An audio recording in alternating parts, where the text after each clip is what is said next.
My friends, it's time to have a conversation about investing in real estate and how lucrative of a career path that can prove to be.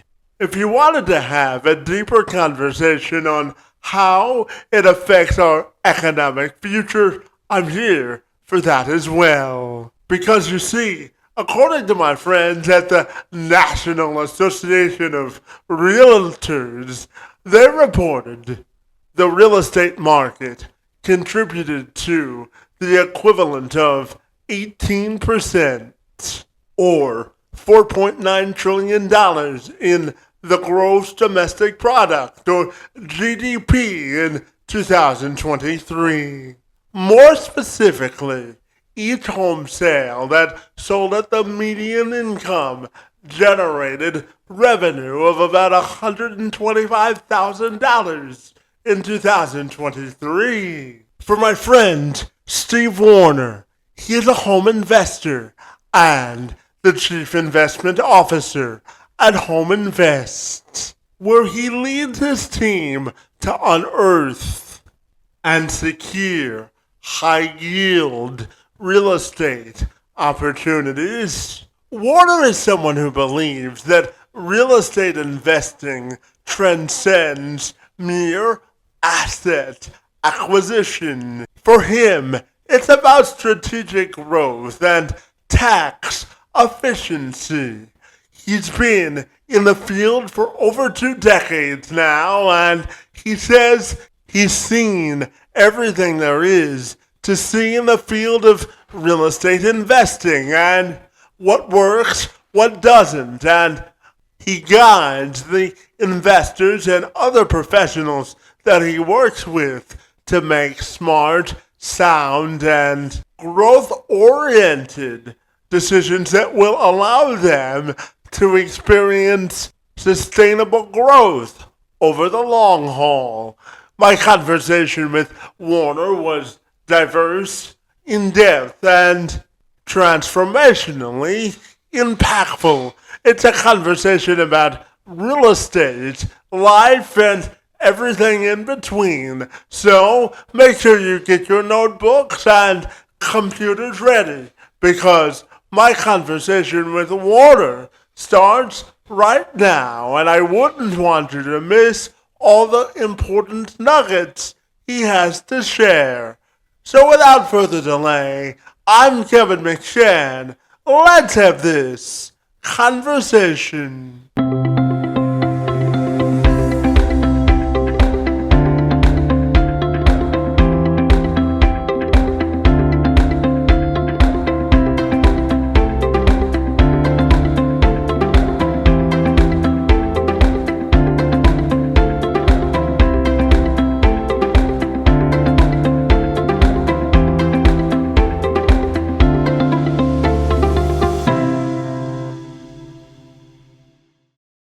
Steve, if you're ready, I'll formally welcome you to the program, my friend, and I'm super excited to learn about your journey in real estate investing in life, my friend. Great to be with you this afternoon, and thanks so very much for a few minutes.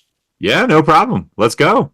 Absolutely. No. My friend, I know that you believe that real estate investing is more than the acquisition of land or property, and it's really an opportunity to generate generational wealth, my friend. So I'm wondering if we can start our conversation by you elaborating sort of on that philosophy and why that's important to you. Yeah, real estate investing, some people just look at it as I'm going to go buy a property and it's going to make money, right? I need to buy something that is either going to appreciate in value or pay off cash flow. And well, that's true at its base. That's what a real estate investment is. If you look at it, I think a lot of people get very caught up in where they're going to buy the property or all the conversation that you need to have to buy it, going through contract, going through management. All of that stuff is true, but there's also a way to invest in real estate that is 95% hands off, that just pays people dividends and helps them retire faster. If you look at a normal retirement curve, they say to start investing when you are 25, and by the time you are 65, you'll have a good retirement. And if you can hold out for 10 more years till you're 75, you'll have a phenomenal retirement. Well, this looks good on paper and on a graph, right? It doesn't actually equal a good retirement for your life. If you have to wait till you're 75 to retire, that's not fun for anyone. Um, I think it would be much more helpful to people to retire when they're 45. That's what real estate does. Where stocks, bonds, normal investments take 50 years, a real estate portfolio can get you to retirement in 15 to 20. And that's just buying 2 to 3 properties a year and having them managed so you don't have to manage them, or investing 100% passively through syndication deals. Absolutely. And my friend, I know that your journey in real estate began after you read the book Rich Dad Poor Dad, and ever since then you've evolved and it's evolved into a full-time passion for you, my friend. So tell me about reading the book and why it's helped you to help others navigate the complex world of real estate, my friend. Tell me more. Sure. So I was an art major in college. Not necessarily the most book smart.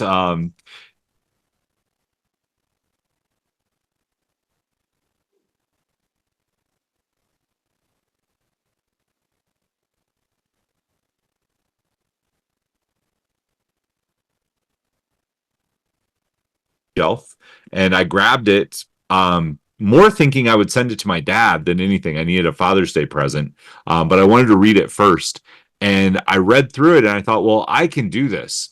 It looks really simple. He breaks it down. That book breaks it down into a very easy to understand process. And I said, I can do this. So I started off. The thing that it talks about in the book is there are 4 quadrants, right? There's the person who works the job, who's an employee.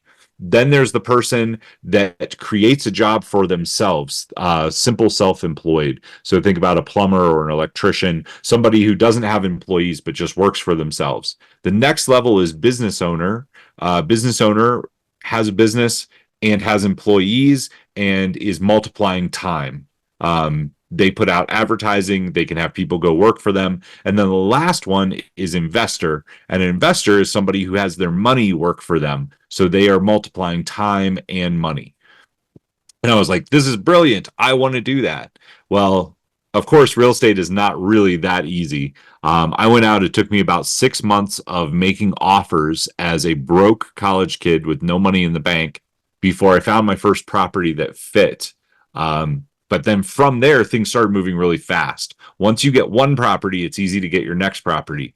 I was able to multiply things really quickly, and within inside of about 3 years, I had about 140 doors in real estate, and was going full time as fast as I could.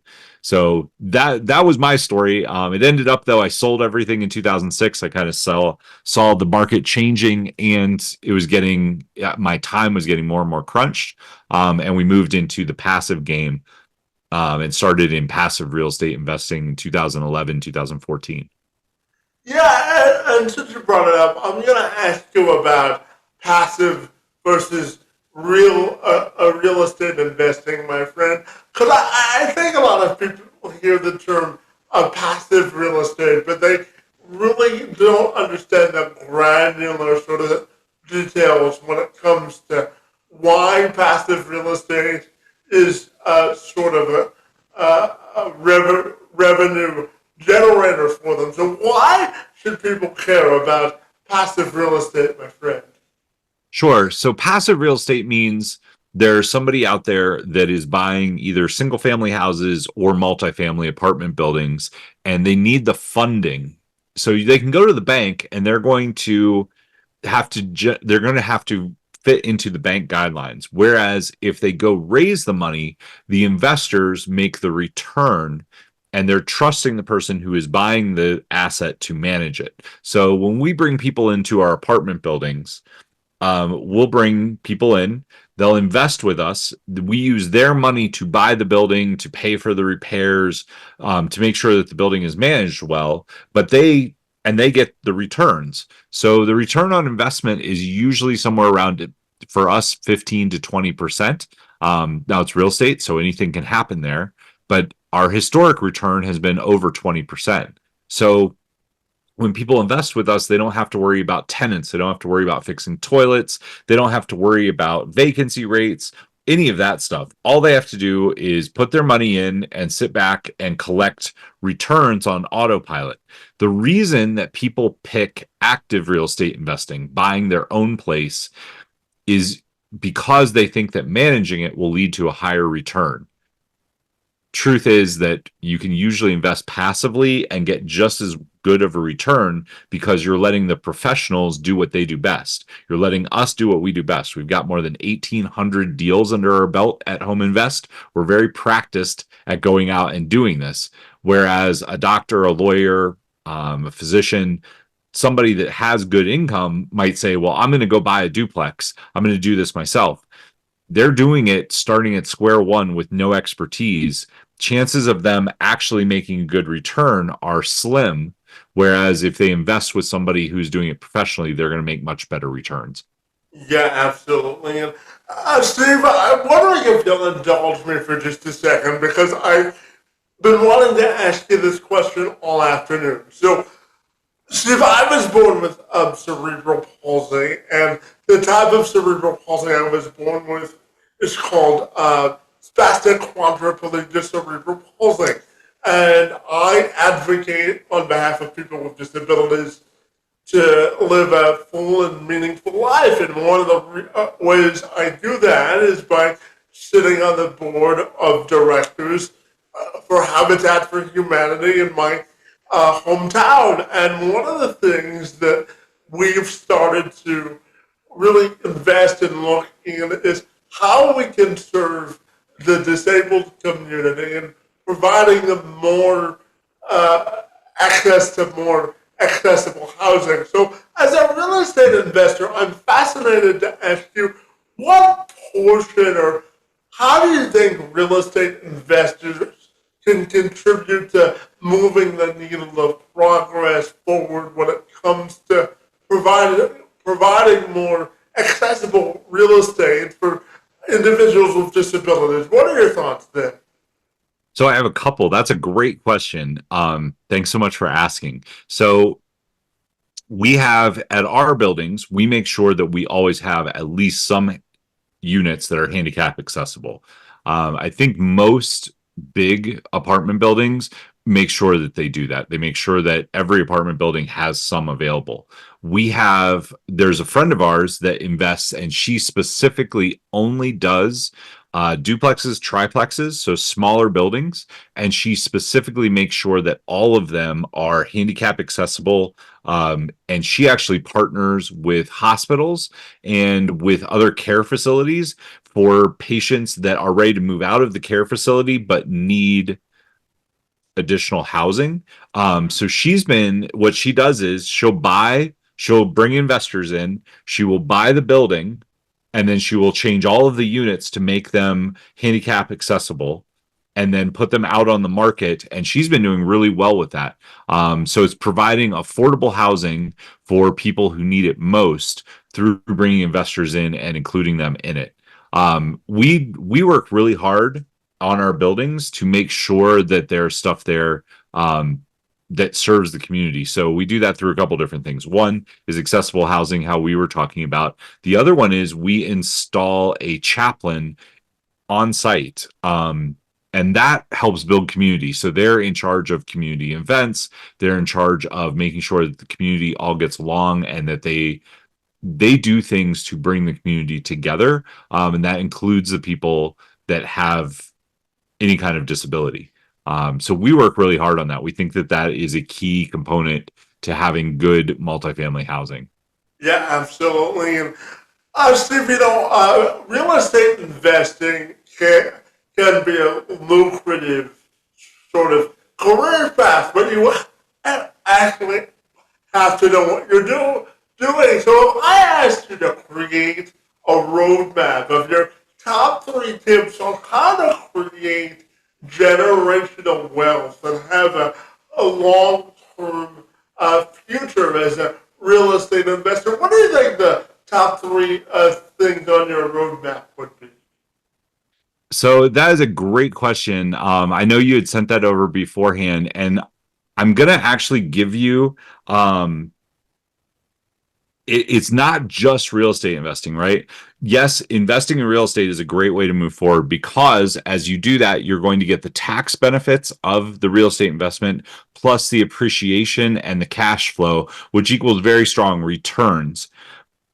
But if you're building generational wealth, that's only step one. Step one is making the money or keeping the money in the term of tax breaks. Step two is teaching your family how to manage money effectively. So this starts in my opinion, elementary school. Our schools no longer teach financial discipline. They don't teach any kind of financial literacy. They don't teach you how to balance a checkbook. They don't teach you about basic budgeting skills. And those things don't need to be, I think a lot of you listening, you probably cringed a little bit. Or you were like, yeah, they do need to teach that, but I don't know that either. Or that's really difficult. Basic budgeting skills are something that starts at at the family level, whether they're taught in school or not. They should be taught at the home level. And when I say basic budgeting, it's 10% goes into long-term savings, 10% goes into short-term savings. Have an emergency fund. Don't rack up crazy amounts of credit card debt. Live within your means.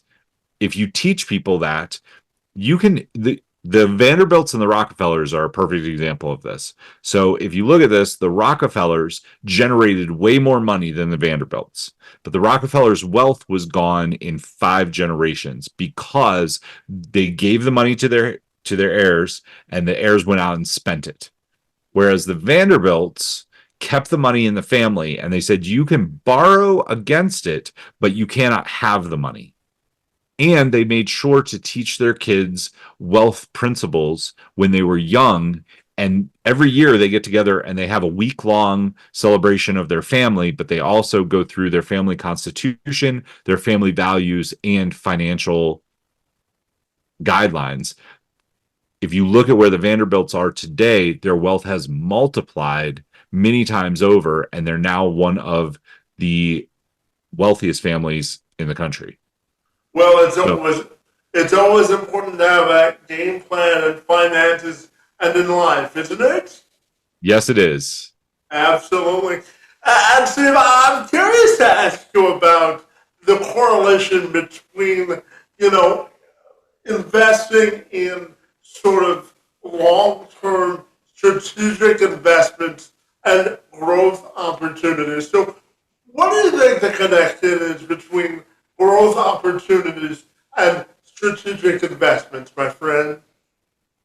So if we're talking about growth opportunities in the terms of like a little riskier investment versus real estate, which could be long term or shorter term, right? I would say short term for real estate is probably going to be 2 to 3 years, whereas a buy and hold strategy might be 10 to 15 years. Um, because of the way the tax laws are right now, a lot of people are transitioning out of their real estate investments every 5 years and moving into a new one so they can maximize their tax efficiency. The growth opportunities that you're talking about, I see being more short term. I would say two things. One, real estate is short term enough that I think it is a good place to put money, especially if you're turning it every 3 to 5 years. If you want something that has more risk and more upside, I would put no more than 20% of your investable assets into that. And I would only do it if you are maybe under 35 or 40 years old. Because if you're 25 and you risk and you lose, and then you're 30 and you risk and you lose, you have time to recover. If you're 55 or 60 and you take a riskier proposition and you lose, you're not going to have as much time to recover from that. You need to be in safer investments as you age. Yeah, and Steve, based on your experience in both business and real estate, my friend, I'm fascinated to ask you about your definition of effective leadership because no matter what field in life you go into, I believe that leadership in life is a people business, my friend. So, what qualities or traits do you think effective leaders have, and how would you define effective leadership? So leadership has a lot of different facets to it. The main thing that I think for leadership that you want to see, leader's job, a good leader leads by motivating his team and by encouraging his team. Now, that means setting good boundaries, that means keeping people in line, but that also means making them excited about what they are doing. A good leader leads by going out and doing the thing alongside of the people. Now, a good leader delegates what they do, right? I'm not going to be in the trenches. I'm not building all of the marketing. I'm not building all of the emails. I'm not doing all of the things alongside of everybody, but I'm there with them, guiding them and having a vision as to what good looks like and encouraging that vision and moving them along. I think celebrating wins alongside of them, it's very easy for what you see in negative leadership or in bad leadership is they just beat people up all the time. People live in fear of what the person is going to do, or they do whatever they can to avoid conflict. What this leads to is getting about 60 to 70% of the output of your team, because your team is only going to do the bare minimum so that they don't get yelled at. They're not going to take any chances. They're not going to go above and beyond. They're not going to push harder. Instead, they're going to pull back. Good leaders encourage their team and trust their team to do their best, and by doing that they get above, their team goes above and beyond. Yeah, I'm curious to ask you about the mission of Home Invest because I know that your company really walks alongside the people you work with to ensure long-term success, my friend. So tell me about Home Invest and the difference it's making and moving the needle of progress forward. Sure. So our mission statement at Home Invest is to help people be great stewards of what God has given them. It's based on Matthew 25, the parable of the good steward. We help our employees invest. We help our investors reach financial freedom in the shortest time possible with the most safety. Safety is first for us. We invest in boring, what we call boring brick buildings, buildings that offer good, solid returns. They're nothing fancy. There's no exotic stuff going on there. To your point, it is not very risky. And our goal is to help people overcome the challenges that they have around investing. So a lot of times, I was on a call with an investor today who was having a hard time filling out their paperwork. I'll go through their paperwork with them. We have another investor who has asked us questions for probably the last 3 weeks because it's very important. It's a lot of money to her.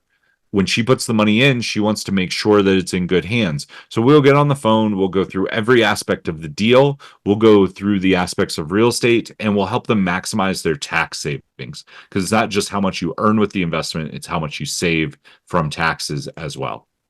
Yeah, absolutely. And with your decades of experience, too, Steve, I'm curious to ask you about first-time investors because, sometimes when you get into real estate investing, or if you watch HGTV, for example, you can sometimes be clouded by a property's potential versus the reality of a situation. So I'm curious to get your thoughts on the pieces of advice you can give to first-time investors so that they can sort of avoid some of the pitfalls that are common for first-time investors.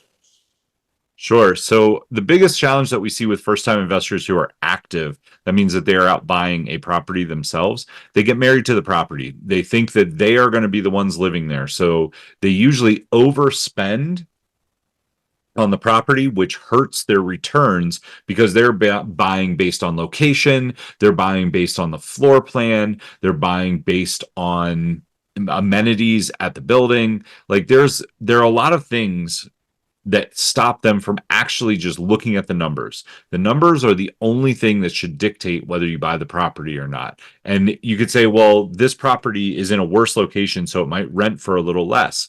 That's true. But if the spreadsheet works out that that makes more money, that's the building that you want to buy. You might be able to buy it far less because of the location. It might rent for 5% less than the place with the A plus prime location because it's in a B location, but you might be able to get it for way less. You might be able to get it for 40% less. The first time person usually buys based on curb appeal and based on them, like their thoughts in their head of living there. One of the ways that we teach people to mitigate this is buy out of state.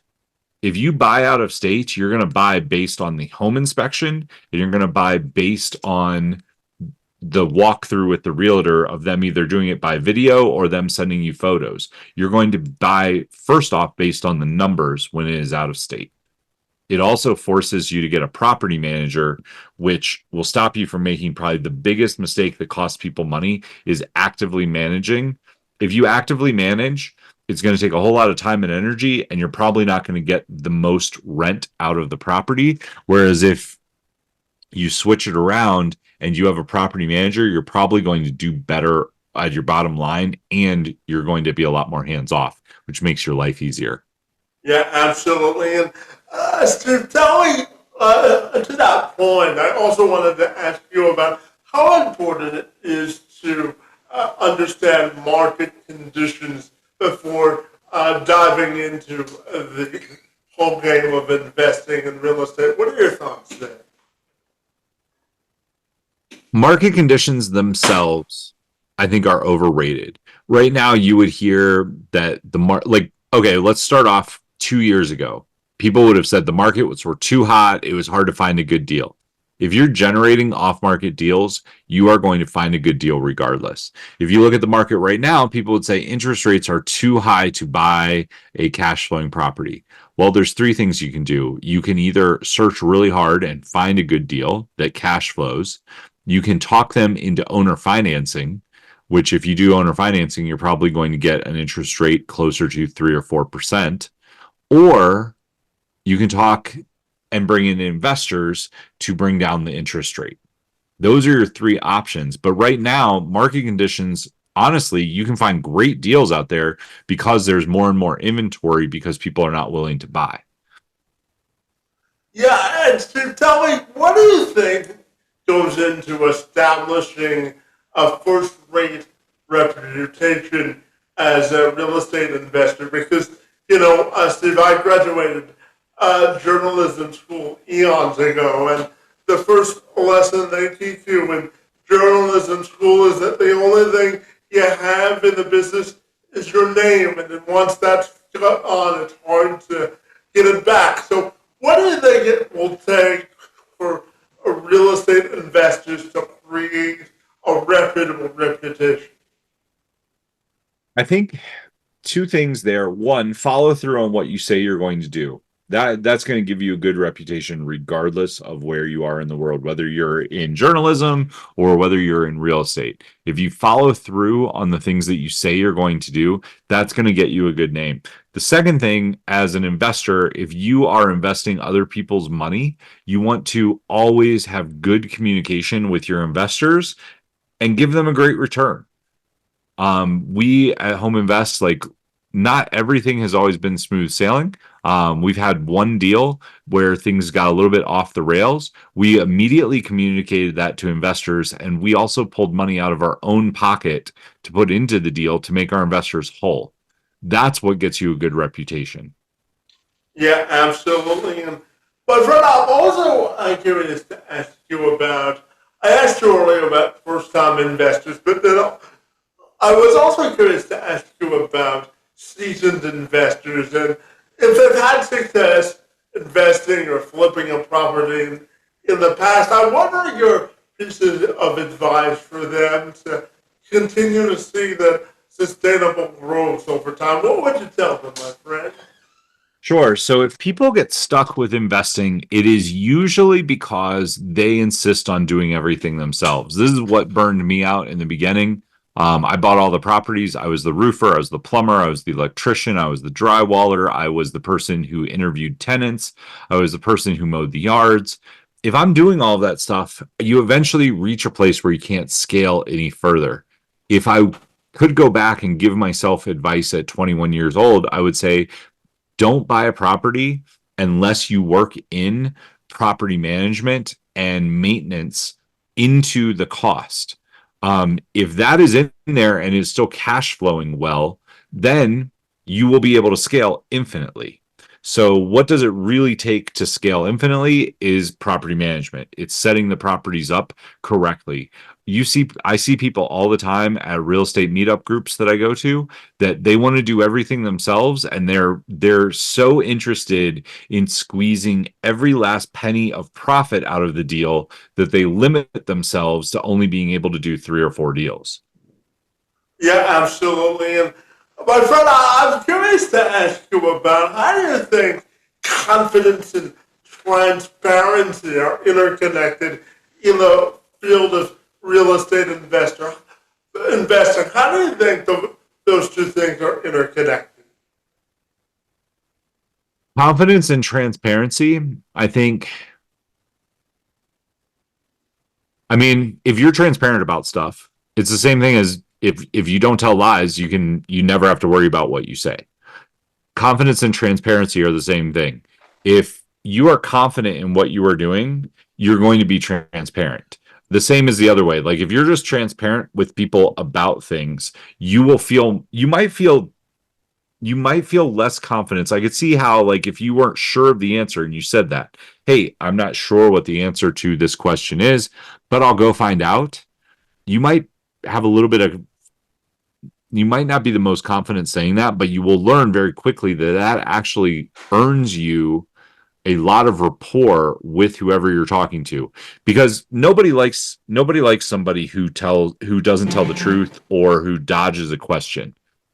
People love it when you just say, hey, I'm not really sure on that, but I will get you an answer. I know where to go look for it and I'll be right back. They love that stuff. So I think confidence actually comes from being transparent. Yeah, absolutely. And Steve, I'd be curious to ask you about your own personal life and how the lessons you've learned in real estate have really helped you to maximize your own personal life. What are your thoughts there? Sure. I mean, real estate, when I started in college, provided a life that most of the people that I knew in college were working for minimum wage or they were working as a waiter or bartender. Within 6 months of buying my first property, I was making over $100,000 a year, which now isn't that much money. But in college in 2002, that was a great salary. That was more than probably both of my parents combined made. And I was doing that in school. I was also earning tax breaks and I was getting the appreciation from the properties. I mean, I became a millionaire on paper within a year. That that gives you one, a lot of confidence and a lot of freedom. I really like to travel. That's the reason that I started doing real estate, and it allowed me to travel all over the world. When I sold all of my properties, I was then able to go and I traveled all over. I got to see a lot of things that I wouldn't have gotten to otherwise. Nowadays, it provides a great platform. It does. I would say my wants and needs have shifted a little bit. I still like travel, but I love helping other people. I love seeing other people have the success. It gives me time to help them do the things. It gives me time to speak on stages. It gives me time to help out kids through our charity. All of that because of real estate. Yeah, and to that point, my friend, how do you define achieving prosperity through real estate investing? How would you define that, my friend? Um, Man, that's a difficult one. Achieving prosperity through real estate. I think for most people that invest in real estate, if they can cut their retirement by 15 or 20 years, I think they would say that that is successful. That's somebody who works a good, well paying job, but they don't want to wait till they're 65 or 70 to retire. They'd rather retire when they're 50. You can do that easily with real estate. I would say for somebody who is a real go getter, somebody that really wants to drive hard at real estate, I think they can replace their full-time job within 3 to 5 years in income. And then that income is only going to exponentially multiply because that's what real estate does. As you buy more properties, as they go up in value, as you take more tax breaks, it's only going to go faster. So if you replace your full-time job, let's say you make $100,000 a year and you replace your full-time income through real estate, that number is only going to go up by probably 10 to 15% a year. So you're going to get wealthier and wealthier and wealthier, which then allows you to build generational wealth, give to charities and causes that you care about, and take care of your family in a way that most people only wish that they could.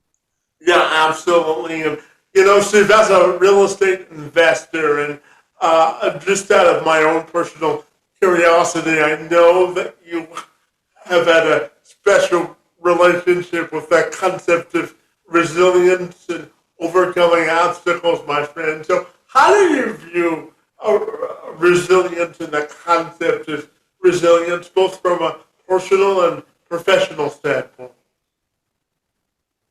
I think it is,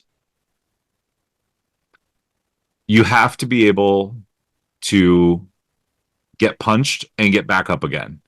If you're looking for a life where you never have problems or you never have stress, it doesn't exist.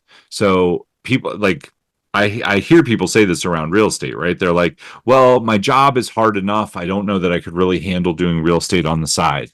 Well, you're going to have challenges and you're going to get knocked down regardless of what you do in life. So why not take shots at things that can lead to a life that you really want to live? Because you're going to have the same amount of stress. You're going to have the same amount of problems. And what happens is, as you learn to deal with one problem, the next problem is probably going to be a little bit bigger, right? A few inches taller, maybe a little bit harder to deal with, but you're going to have more skills to deal with it. And if I look back at my life talking about resilience, if I had to deal with some of the things that I have to deal with today, 15, 20 years ago, there's no way I had the skills to do that. But now I have the skills, I have the know-how, and I don't get nearly as bothered by the same challenge. That's because my skills have increased. The more you can manage resilience, the more you can manage your fear of having to face those things and just learn to do it anyway, the faster you will grow and the faster you'll have results. Yeah, and Steve, I've got two questions left for you. And the first of those two questions is this, my friend. I know that we share the same synergy to speak to people as professional speakers. And I tell people that my sort of promise of prosperity or passion or of prosperity is connecting with people and sharing my individual story of resilience, because a lot of people say I'm an inspirational person, and I tell them that I'm simply living my life. So I'm curious if when you talk to people or look at your own life, how do you define your own prosperity and purpose, my friend? Sure. That's a great question. And it's similar, I think, to your answer. Like, I love motivating people. I love seeing people be successful. I think prosperity first is putting on your own mask, right? If you're on an airplane and the airplane starts to go down, you got to put on your mask first. I think that's the first piece, which is making sure that I am taken care of, making sure that my needs are met. And from there, it's honestly about giving to others. I see a prosperous life as being able to go out and help other people. Whether that is speaking on stage, whether that is teaching them real estate, whether that is taking them out on a boat here in Tahoe, whatever it is, if I can help inspire other people and help other people, I feel like I am living a prosperous life. Yeah, and Steve, I'm going to end our conversation how I end all of my podcasts, my friend. I'm a big believer in legacy building and building a legacy that others can follow to use it as an example of prosperity, Steve. So I'm curious, when you look at your own personal and professional legacy, my friend, how do you want that to be defined? Sure. I'll go with, I don't think there's a big separation between personal and professional. I think legacy comes down to, did you make the world a better place? Did you somehow impact the people around you and the people that you could reach to make their day better and help them make their lives better? If we did that, then we're leaving behind a legacy. It's not just about the amount of money that you make. I don't want people to look back at me or what I've done and say, "Oh, he made this much money." I want them to look back and say, "He impacted this many people. He helped this many people change their lives for the better." That to me is what defines legacy. Yeah, absolutely, my friend. And finally, Steve, tell me if people want to get connected with Home Investor, you personally, what's the best way they can do that? Sure. If you go to steve.coffee, that is the whole URL, steve.coffee. There are a couple different things there. One, we have a free course for you on how to get started with passive real estate investing. It goes through the biggest mistakes that people make and how to avoid them. The second one is, if you want to book a call with me, my link is there. You can book a call and get on my calendar. That is steve.coffee. Both of those links are there. The other one that is there, if you're interested in having me speak, we do a lot of charity nonprofit work, teaching financial literacy to youth and to young adults, as well as helping teach real estate. If you're interested in having me speak, there's a link for that there as well. That's steve.coffee. Well, fabulous, Steve. You're really making inroads of moving our needle of progress forward in the field of real estate investing and life in general, my friend. So I want to applaud you for the good work that you're doing, and I want to thank you for engaging in conversation with me this afternoon. It's most appreciated. It is my pleasure. Thanks so much, Kevin.